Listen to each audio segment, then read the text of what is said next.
Welcome back, everybody, to the deep dive. Yeah. Today we're tackling something that I think affects every single person listening. It's an unavoidable communication. Exactly. And how to do it better. Especially when we talk about things like career growth, Mm-hmm. really succeeding in the workplace, Right. in your social life. Yeah. And our guide today Yes. is a book by Leil Lowndes. Leil Lowndes. How to Talk to Anyone. How to talk to anyone. So 92 techniques in this book. Uh-huh. We are not going to cover all 92 today. No. We've sort of cherry-picked the ones that we think are going to be most applicable and helpful to you, the listener. And I think one of the most interesting things about this book is it kind of blends this like classic advice. Yeah. Yeah, like almost like a Dale Carnegie. Yes. Like a very practical approach. With it, yeah. But it also brings in modern psychology. Yes. And I think that's really cool. It's not just be more likable. It's really about understanding how to make that killer first impression. And so the book starts off strong. Yeah. And it has this idea of what she calls instant mental snapshots. And when you think about it, it makes sense, right? Because we are constantly bombarded with stimuli. Sure. So many people. All the time. So many things happening that we have to make these like snap judgments Absolutely. just to like process everything. You have to, Yeah. just to be able to function. Where do you think it goes beyond just like dressing well or Well, I think it's really about projecting the right signals. And it starts non-verbally. Okay. It's not about being fake. Yeah. It's about really understanding what conveys confidence and competence Yeah. without even saying a word. And I love that she starts off with a couple of these nonverbal techniques. Yeah. Like the flooding smile, Right. which is this idea of like delaying your smile just slightly so it seems more genuine and more impactful. Yeah. When I first read it, I was like, this is a little counterintuitive to me. Yeah. Right. Yeah. But think of it like this, right? When you smile at somebody, like let's say you just immediately see somebody and you're like Like a plastered grin. yeah, and you just like have this like big smile plastered on your face. It sort of feels less special, Mm-hmm. but when you delay it a little bit, like you see the person, there's a beat, and then you smile, it almost makes it seem like it's a reaction specifically to that person. Like you're rewarding them with the smile. I like that. And we're wired to value things that aren't given freely. Scarcity creates desirability. So it's like you're saying, my smile is special. Yeah. You're worth it. Exactly. Okay, I like that. So what about sticky eyes? Mm-hmm. So this one suggests maintaining strong eye contact, which I find a little bit intense sometimes. Yeah. I mean, some people do find that a little bit intense. Yeah. But there's actually science behind this. Yeah, okay. There are studies that show that strong eye contact increases perceived intelligence. And from a physiological standpoint, when somebody makes strong eye contact with you, physiologically, that can trigger the release of oxytocin, which is the bonding hormone, right? It's the hormone that's linked to bonding and trust. Okay. So sticky eyes can actually be quite a powerful technique, whether you're in the boardroom or in some other social setting. So it's like you're saying, if you hold someone's gaze, Mm-hmm. it can make them feel more connected to you. Yeah, you're sending a signal Okay. that you're present, that you're engaged, that you're interested. Okay, now we've made eye contact, we've smiled. Now how do we get the conversation started? Right, that's the next hurdle. Yeah. And not everybody is a natural extrovert or social butterfly, and Yeah. I think Lowndes does a great job of providing these really practical and actionable tips Yes. that you can use right away. And one that really stood out to me is called the what's it. Oh yeah, I like this one. The what's it. So what she's saying is have something about you that is a little bit unique. Yeah. So maybe it's a piece of jewelry. Mm-hmm. Maybe it's like a cool pen. Yeah. Maybe it's even like the book that you're carrying. Right, something that piques people's curiosity. Yes. Because approaching a stranger can feel awkward, Mm-hmm. but having a what's it, Yeah. it lowers that barrier. Yes. It gives people a natural opening line. Yes. So it really takes the pressure off both sides. It's like a permission slip to connect. Exactly. And then you get to talk about something that you're passionate about. Right. Way smoother than like forced small talk. Absolutely. I mean, Lowndes calls these little details hooks. Right? They create that conversational momentum, and she even tackles the dreaded, where are you from question with never the naked city. Okay. Don't just state your city, right? Yeah. Add a detail, add a hook, something to keep the conversation going. So, like, I'm from Chicago. Huh. But instead of just saying that, be like, I'm from Chicago. But, I grew up in a neighborhood known for its amazing street art. There you go. So it's almost like I'm giving them a thread to pull. Right. You're leading them into a more interesting and Yeah. memorable conversation. And what's fascinating about this is that it really plays into a larger principle that Lowndes emphasizes, and that is being a word detective. Oh, I'm intrigued. What is being a word detective? So being a word detective is all about listening closely to the other person. Okay. Not just waiting for your turn to speak, right? But really latching on to those key words, those phrases that reveal their passions. It's active listening plus mirroring their style to build rapport. So you become this verbal sleuth, right? Like uncovering clues to what really animates them. You got it. And you don't have to be an expert in whatever field they're talking about to do this. Absolutely not. In fact, it's often better if you're not an expert because then you're coming at it with genuine curiosity. And so by being this word detective, you're showing genuine interest. Exactly. And most people, I think, love talking about what matters to them. Absolutely. And it moves beyond just those surface level tips and into deeper communication. Because it's not just what you say, it's also how you read between the lines. Right. The body language, those unspoken cues. Oh, yeah. Lowndes gets into that. And she emphasizes that it's not about mind reading. Okay. It's about becoming attuned to the signals that people are sending unconsciously. Mm-hmm. Like one of the techniques she talks about is Hans's horse sense. Hans's horse sense. I feel like I've heard that story. Oh, you probably have. It's the story of clever Hans, the horse that could supposedly do math. Yes. And it turned out that what Hans was actually doing was expertly reading his owner's cues. Ah. So it wasn't actually doing math. It was picking up on those subtle, nonverbal signals. And I think that's a great illustration of how much we leak non-verbally, No. whether we're aware of it or not. So you're saying that when I'm talking to someone, I should also be watching how they react to what I'm saying.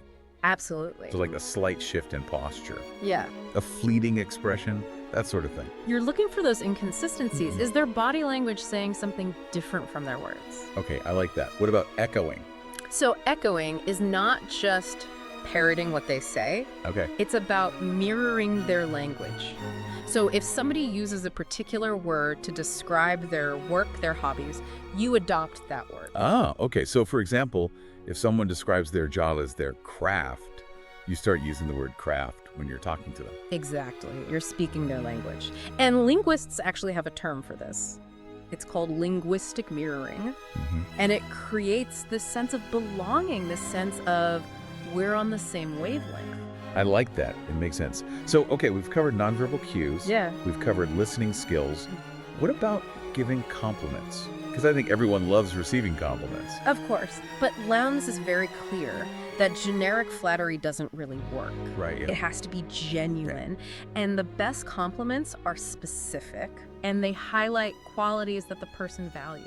I like that. So she has some really interesting techniques for this, like carrier pigeon kudos. What's carrier pigeon kudos? Carrier pigeon kudos is when you praise someone indirectly. So instead of complimenting them directly, you share a compliment that you heard about them from someone else. Ah, that's clever. Mm-hmm. So like, hey, I was talking to so-and-so, and they were saying how impressed they were with your presentation. There you go. I like that. It's incredibly effective because it leverages what's called social proof. Okay. We trust third-party praise more than we trust someone praising themselves. Right. So by delivering that compliment, you become the bearer of good news, Mm-hmm. and that makes you memorable. Okay, I love carrier pigeon kudos, but what if I want to compliment someone directly? How do I make sure that it's genuine and impactful? Lowndes has a technique called the killer compliment. Ooh, killer compliment. I'm scared. Don't worry, it's not as intense as it sounds. The idea is that you observe and praise a truly unique quality about them. Okay. Something that maybe they're not even aware of. It shows that you really see them. I'm guessing this takes a little more effort than just saying, nice shoes. It does. And to help you with this, she actually has a technique called the tombstone game. The tombstone game. Huh. Okay, we're getting morbid now. It sounds morbid, but it's actually quite insightful. The idea is to ask yourself, what would this person want on their tombstone? Wow. What legacy are they trying to build? And that gives you insight into their core values. Okay. So instead of saying, you're really good at your job, you might say, you have this incredible ability to inspire people, Oh, right? It's deeper, it's more personal. it is. It's deeper. And it resonates because it aligns with their deepest aspirations. Okay. It shows that you understand what truly drives them. Exactly. So with all of these techniques, we're trying to make people feel valued, Mm. seen. But is there like a magic word that we can use to amplify this effect?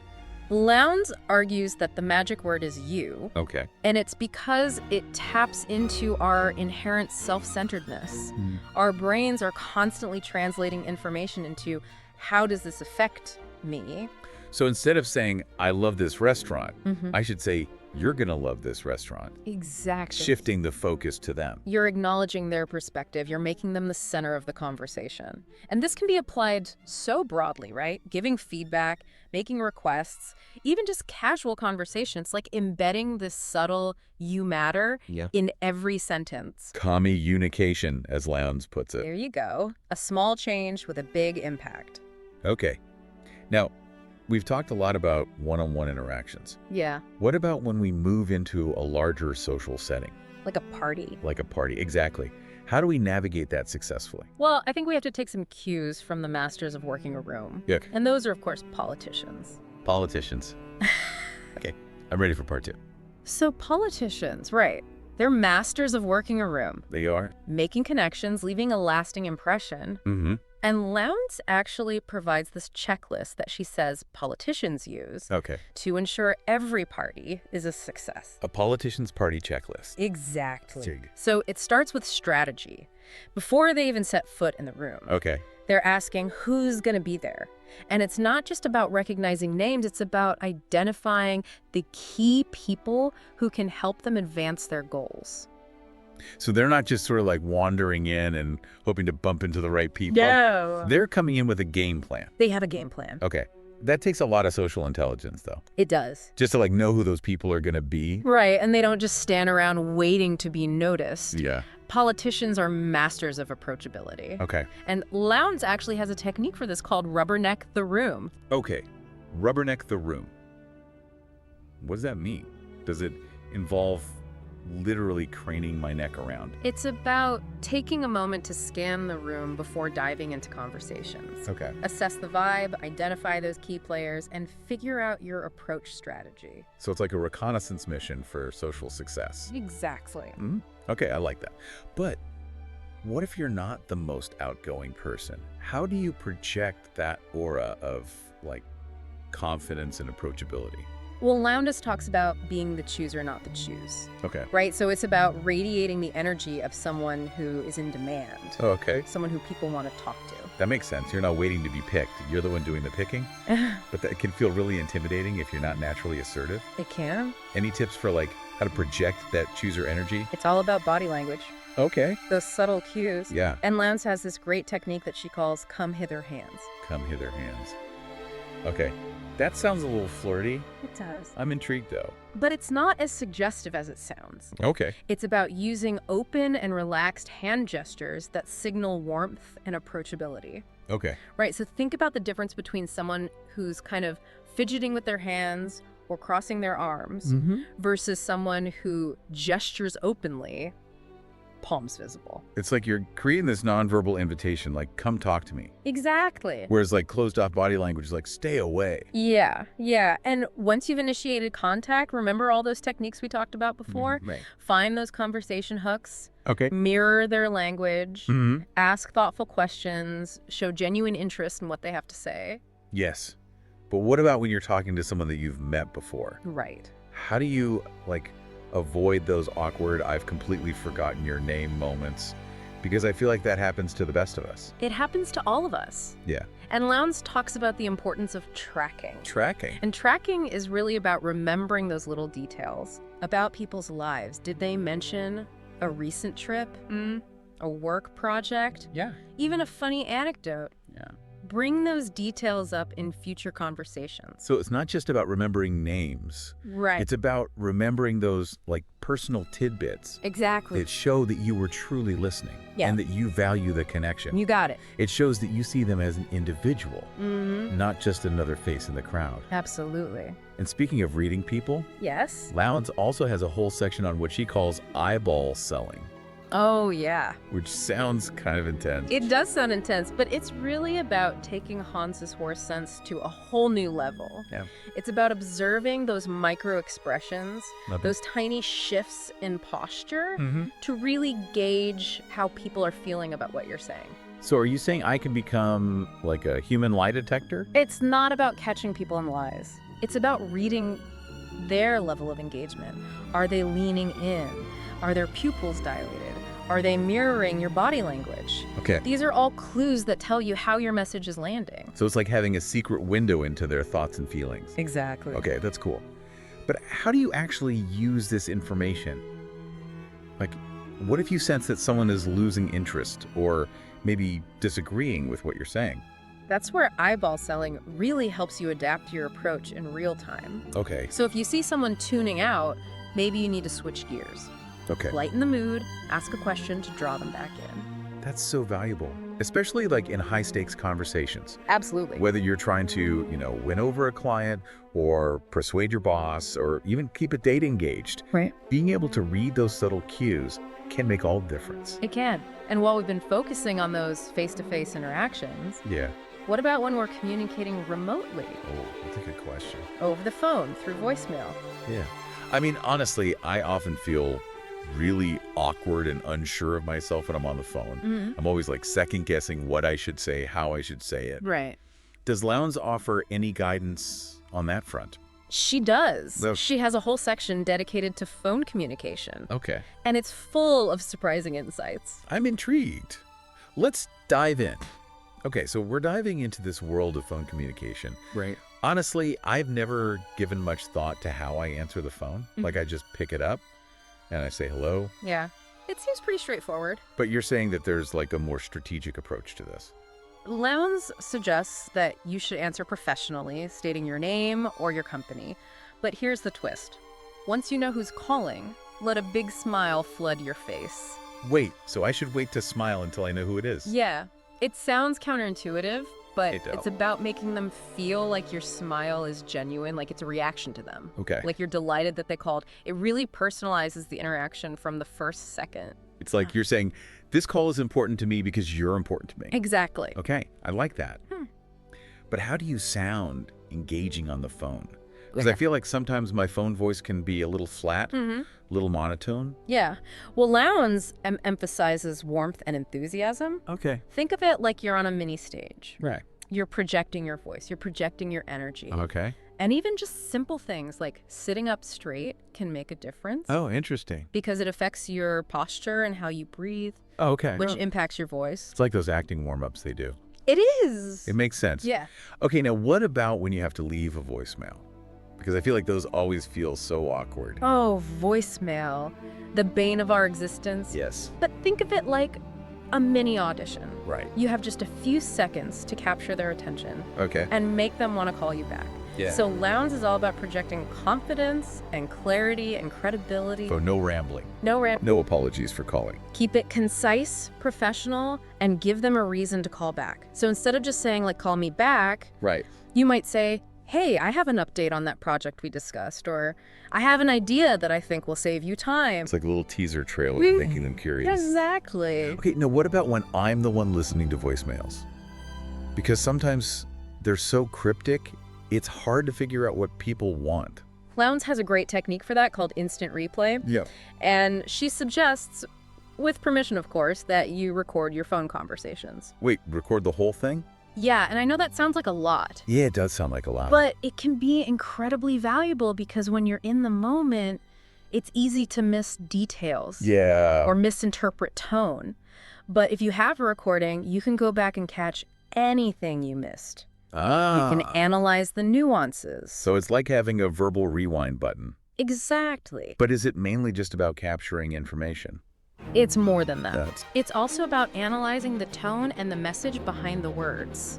So you can pick up on those subtle cues. Hesitations, inflections that reveal the true feelings. So a forced yes sounds different from a hesitant yes. Exactly. Okay, interesting. It's like micro expressions, but for your voice. Exactly. Okay. So then you can tailor your response. Right. Based on what you hear. You might realize that you need to address a hidden objection. Right. Or offer some reassurance. Instant replay is a game changer. Now, what about those conversations where someone is like upset or angry? Oh, the dreaded difficult conversations. Those are always so tricky to navigate. They are, and Lowndes has a technique called echo the emo. Echo the emo. Okay. And this is about acknowledging and validating the other person's emotions, meeting them where they are. So not trying to like shut down their anger. Right. Or tell them to calm down. No, because that usually backfires. Yeah. Echo the emo is about saying things like, I hear you, I understand you're upset. And you do this in 3 sentences or less, and you focus on the emotional facts. So instead of saying, like, calm down, it's not a big deal, it's more like, I can see that you're really frustrated, this situation sounds really stressful. Exactly. You're reflecting their feelings back to them. Okay. And this helps them feel heard and understood, Okay. which can really help to de-escalate the situation. Wow, echo the emo. That's powerful. It is. Okay. Now, before we wrap up, I'm curious about one more thing. How do you talk to someone who's, like, superior to you? Navigating the power dynamics. Because those can be tricky. They can be. Because it's not just what you say, Right. it's how you say it. Exactly. Those nonverbal cues still matter. How you stand, how you make eye contact, how quickly you respond. Yeah. People in positions of power are always assessing, Okay. looking for competence, and yes, a certain level of submissiveness. It's like there's this whole unspoken code of conduct There is. for navigating the hierarchy. Right, so how do you walk that line between being respectful but not being a pushover? Right. Well, Lowndes has this great technique called the big baby pivot. Okay, the big baby pivot.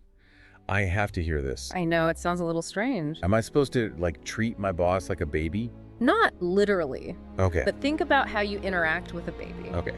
You make eye contact, you smile, you turn your body towards them, you give them your undivided attention. It's basically nonverbal for, you're the most important person right now. So you're applying that same focused attention to your superior. Exactly. Okay. But isn't there a risk of seeming too eager? There is, so it's about finding that right balance. Okay. And Lowndes also talks about this other rule, which is see no bloopers, hear no bloopers. Okay, what's that? So basically, you overlook those minor mistakes that people make, Okay. especially under pressure. Okay. It shows that you're focused on the bigger picture, Okay. not insignificant details. So if my boss spills coffee on themselves during a presentation, I should just pretend it didn't happen. Exactly. You're giving them a silent pass, Okay. helping them save face. And Lowndes suggests that this actually enhances their respect for you. Interesting. It shows that you're a team player, not someone who's going to dwell on small slip-ups. That's fascinating. It's like learning the secret language Yeah. of power dynamics. It is. But what about when you need to ask for something from a superior, like a raise or a promotion? Oh yeah, the big ask. Lowndes recommends what she calls bear their hot button. Bear their hot button. Okay. And it's about understanding their specific concerns and priorities. Okay. What keeps them up at night? What are their aspirations? So it's not just about making your case. Right. It's about framing it in a way that resonates with their needs and goals. Precisely. It shows that you're not just thinking about yourself, but about how your request fits into their world. Okay, so this takes, like, research, observation, listening for those unguarded moments when they reveal their true feelings. It does. Like you become a conversational detective. You got it. Gathering clues. This is brilliant. It feels much more authentic and respectful than just trying to, like, sell them on something. And that's what's so compelling about Lowndes' work. Yeah. It's not about manipulation. Right. It's about really understanding the psychology of communication and using it to build genuine connections. This has been a truly enlightening deep dive. I feel like I have a whole new toolkit for approaching conversations with confidence and grace. It's all about practice. Yes, Finding what works for you. Communication is a lifelong journey. it is. It's of learning and refining your skills. Absolutely. Well, thank you so much for joining us on this journey My pleasure. into the fascinating world of communication. We hope that these insights from Leil Lowndes' book how to talk to anyone, will help you create more meaningful connections, both personally and professionally. And until next time, keep those conversations flowing.